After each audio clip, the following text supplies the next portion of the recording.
ফুটবলের ইতিহাস যেন এক মহাকাব্য, যেখানে জন্ম হয়েছে অসংখ্য তারকার, রচিত হয়েছে অনেক রূপকথা, কিন্তু কিছু গল্প আছে যা সাফল্যের চূড়ায় উঠেও এক করুণ বেদনার সুর বাজিয়ে দেয়। এমনই এক গল্প ডাচ কিংবদন্তি মার্কো ভ্যান বাস্তেনের। তার খেলোয়াড়ি জীবন ছিল এক জ্বলন্ত আগ্নেয়গিরির মতো, যা তার ভয়ঙ্কর সুন্দর গোল আর দুর্দান্ত পারফরমেন্সে ফুটবল বিশ্বকে মন্ত্রমুগ্ধ করে রেখেছিল। কিন্তু এই আগ্নেয়গিরি তার চূড়ান্ত বিস্ফোরণের আগেই নিভে গিয়েছিল। মাত্র 29 বছর বয়সে, যখন তার হাতে আরো অনেক শিরোপা জেতার সুযোগ ছিল, তখন তাকে বুটজোড়া তুলে রাখতে হয়েছিল। ফুটবল ইতিহাসের অন্যতম সেরা স্ট্রাইকার, যিনি তার শৈল্পিক খেলা, নিখুঁত ফিনিশিং এবং অপ্রতিরোধ্য প্রতিভার জন্য পরিচিত ছিলেন, তার কেরিয়ার এক দুঃখজনক আঘাতের কারণে থেমে গিয়েছিল। এই ভিডিওতে আমরা সেই কিংবদন্তি খেলোয়াড়ের উত্থান পতন এবং ফুটবলে তার অসামান্য অবদান নিয়ে এক গভীর আলোচনা করব। এই গল্প আপনাকে একদিকে যেমন অনুপ্রাণিত করবে, তেমনি ফুটবলের নির্মম বাস্তবতাকে চোখে আঙুল দিয়ে দেখিয়ে দেবে।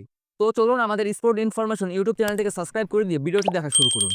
মার্কো ভ্যান বাস্তেন একটি নাম যা কেবল ফুটবলের মাঠে গোল করার এক প্রতীক নয়, বরং শিল্প ও সৌন্দর্যের এক প্রতিচ্ছবি। তার খেলার স্টাইল ছিল এমন যা যেকোনো ফুটবল প্রেমীকে মুগ্ধ করতে বাধ্য। লম্বা গড়ন, দুর্দান্ত গতি, বলের উপর অসাধারণ নিয়ন্ত্রণ এবং গোল করার এক সহজাত প্রবৃত্তি, সবকিছু মিলে তিনি ছিলেন এক পরিপূর্ণ স্ট্রাইকার। তার জীবন এবং ক্যারিয়ারের গল্প একই সাথে সাফল্য এবং ট্র্যাজেডির এক বিরল সংমিশ্রণ। ভ্যান বাস্তেনের ফুটবল যাত্রা শুরু হয়েছিল তার জন্মভূমি নেদারল্যান্ডসে আমস্টারডামের কাছাকাছি উত্তর শহরে জন্ম নেওয়া এই ছেলেটি ছোটবেলা থেকেই ফুটবলের প্রতি গভীর ভালোবাসা নিয়ে বেড়ে ওঠে। তার বাবা একজন প্রাক্তন ফুটবলার হওয়ায় ফুটবল ছিল তাদের পরিবারের এক অবিচ্ছেদ্য অংশ। ভ্যান বাস্তেন তার স্থানীয় ক্লাবগুলো হয়ে খেলা শুরু করেন এবং খুবই দ্রুত তার প্রতিভা সবার চোখে পড়ে। 16 বছর বয়সে তিনি নেদারল্যান্ডসের সবচেয়ে বিখ্যাত ক্লাব আয়াক্সে যোগ দেন। আয়াক্সের যুব একাডেমি, যা জোহান ক্রুফের মতো কিংবদন্তিদের জন্ম দিয়েছে এবং ভ্যান বাস্তেনকে আরো শানিত করে তোলে। আয়াক্সে তার আগমন ছিল এক নতুন অধ্যায়ের সূচনা। 1982 সালে 3রা এপ্রিল তার পেশাদার ফুটবলের অভিষেক হয়, যখন তিনি তার স্বপ্নের নায়ক জোহান ক্রুইফের বদলি হিসেবে মাঠে নামেন। মজার ব্যাপার হলো, তিনি সেই দিন তার প্রথম পেশাদার গোলটি করেন। এই গোলটি ছিল এক প্রকৃতি মুহূর্ত, যা ভবিষ্যতের কিংবদন্তির আগমনের ইঙ্গিত দিচ্ছিল।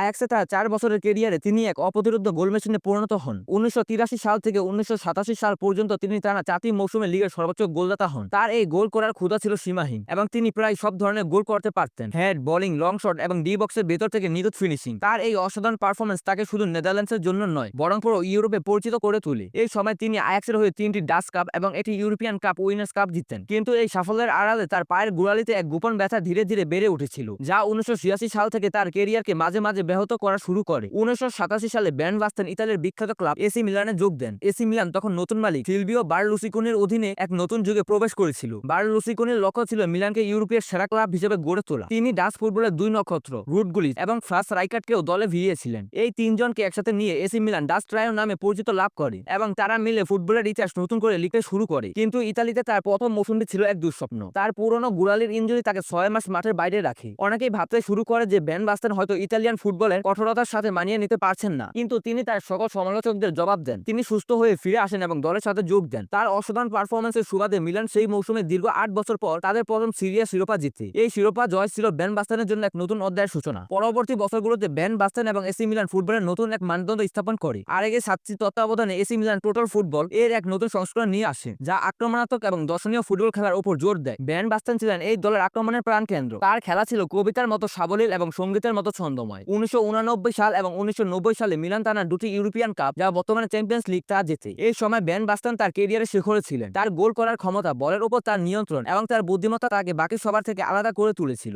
ভ্যান বাস্তেনের ক্যারিয়ারের সবচেয়ে স্মরণীয় মুহূর্তগুলোর মধ্যে একটি ছিল 1988 সালের ইউরো চ্যাম্পিয়নশিপে নেদারল্যান্ডস জাতীয় দলের হয়ে তার পারফরম্যান্স। সেই টুর্নামেন্টে নেদারল্যান্ডসকে চ্যাম্পিয়ন করতে গুরুত্বপূর্ণ ভূমিকা পালন করেন। ফাইনালে সোভিয়েত ইউনিয়নের বিপক্ষে তার করা সেই ভলি গোলটি ফুটবল ইতিহাসের অন্যতম সেরা গোলের তালিকায় এখনো প্রথম দিকে রয়েছে। অবিশ্বাস্য কোণ থেকে করা সেই গোলটি তার ট্যাকটিক্যাল দক্ষতার এক জ্বলন্ত উদাহরণ ছিল। 1988, 1989 এবং 1992 সালে তিনি 3বার ব্যালন ড'র জিতেছিলেন, যা তাকে জোহান ক্রুপ এবং মিশেল প্লাতিনির মতো কিংবদন্তির সারিতে দাঁড় করিয়ে দেয়। এই সময় তিনি এসি মিলানকে আরো 3টি সিরিয়া শিরোপা, 2টি সুপার কাপ এবং 2টি ইন্টারকন্টিনেন্টাল কাপ জেতাতে সাহায্য করেন। কিন্তু সাফল্যের এই শিখরেও তার পুরনো ইনজুরিটা তাকে তাড়া করেছিল। তার গোড়ালির ব্যথা ক্রমশ বাড়ছিল এবং তাকে প্রায়শই ব্যথা কমানোর জন্য ইনজেকশন নিয়ে খেলতে হতো। এই ইনজেকশনগুলো তার ব্যথা সাময়িকভাবে কমাতো, কিন্তু সমস্যার মূল কারণটি সমাধান করতে পারছিল না। 1992 সালের ডিসেম্বর তিনি এক গুরুত্বপূর্ণ সিদ্ধান্ত নেন। তিনি ক্লাবের ডাক্তারদের পরামর্শ উপেক্ষা করে অস্ত্রোপচার করানোর সিদ্ধান্ত নেন। এই সিদ্ধান্তটি তার ক্যারিয়ারের শেষ প্যাক হয়ে দাঁড়ায়। প্রথম অস্ত্রোপচারটি সফল ছিল না। ব্যথা কমার পরিবর্তে তা আরো বেড়ে যায়। এরপর একের পর এক অস্ত্রোপচার করা হয়, যার মধ্যে একটি ছিল ইলিজারভ যন্ত্রের ব্যবহার, যা তার গোড়ালিতে ধাতব রড লাগিয়ে স্থির করার চেষ্টা করা হয়। এই সমস্ত চেষ্টা ব্যর্থ হয়। ভ্যান বাস্তেনের জন্য ফুটবল খেলা আর সম্ভব হচ্ছিল না, এমনকি সাধারণ হাঁটাচলাও তার জন্য কষ্টকর হয়ে গিয়েছিল। তার জীবনের সবচেয়ে বড় নেশা ফুটবল তার জন্য এক যন্ত্রণার কারণ হয়ে দাঁড়ায়। 1993 সালে চ্যাম্পিয়ন্স লিগ ফাইনাল ছিল তার পেশাদার তার জীবনের শেষ ম্যাচ। সেই ম্যাচের পর তাকে আর কোনোদিনই সবুজ ঘাসের মাঠে দেখা যায়নি। 2 বছরের নিষ্ক্রিয়তার পর তিনি 1995 সালে 30 বছর বয়সে আনুষ্ঠানিকভাবে অবসরের ঘোষণা করেন। এই অবসর ছিল ফুটবল প্রেমীদের জন্য এক হৃদয় বিদারক ঘটনা। একজন খেলোয়াড়ের ক্যারিয়ারের শ্রেষ্ঠ সময়টি এভাবে শেষ হয়ে যাওয়াটা ছিল সত্যিই দুঃখজনক। ভ্যান বাস্তেনের গল্প আমাদের শেখায় যে প্রতিভা এবং কঠোর পরিশ্রম সব নয়। ভাগ্যের নির্মম পরিহাসে অনেক সময় সবচেয়ে প্রতিভাবান মানুষও তার লক্ষ্য থেকে বিচ্যুত হতে পারে। তার গল্প আমাদের মনে করিয়ে দেয় যে ফুটবলের সৌন্দর্য যেমন আছে তেমনই আছে অন্ধকার দিক। ইনজুরি কিভাবে একজন খেলোয়াড়ের জীবন বদলে দিতে পারে তার জ্বলন্ত উদাহরণ ভ্যান বাস্তেন। কিন্তু তার লেগেসি, তার কিংবদন্তি এখনো জীবিত। তার অসাধারণ গোলগুলো, তার ড্রিবলিং এবং তার খেলার স্টাইল আজও অনেকের অনুপ্রেরণা। ভ্যান বাস্তেন শুধু একজন স্ট্রাইকার ছিলেন না, তিনি ছিলেন একজন শিল্পী। তার খেলা ছিল কবিতার মতো সাবলীল এবং সঙ্গীতের মতো ছন্দময়। তার বিদায় ফুটবল বিশ্বকে অনেক কিছু থেকে বঞ্চিত করেছে। তিনি যদি সুস্থ থাকতেন তাহলে হয়তো আরো অনেক রেকর্ড গড়তে পারতেন, হয়তো আরো অনেক শিরোপা জিততে পারতেন, আবার হয়তো আরো অনেক ব্যালন ডি'অরও জিততে পারতেন। হয়তো তার কেরিয়ার ছোট কিন্তু গৌরবময় কেরিয়ার ফুটবল ইতিহাসের পাতায় চিরকাল উজ্জ্বল হয়ে থাকবে। তার গল্প আমাদের মনে করিয়ে দেয় যে একজন খেলোয়াড়ের মূল্য কেবল তার অর্জনের উপর নির্ভর করে না, বরং তার খেলার সৌন্দর্য, তার প্রতিভার গভীরতার উপর নির্ভর করে। ভ্যান বাস্তেন ফুটবলের সেই বিরল খেলোয়াড়দের একজন যাদের নাম ফুটবল ইতিহাসে চিরকাল স্বর্ণাক্ষরে লেখা থাকবে। তার গল্প প্রমাণ করে যে কিছু কিছু ট্র্যাজেডি এমন কিছু মহিমা এনে দেয় যা কেবল সাফল্য আনতে পারে না। তো এখানে শেষ করছি আজকের এই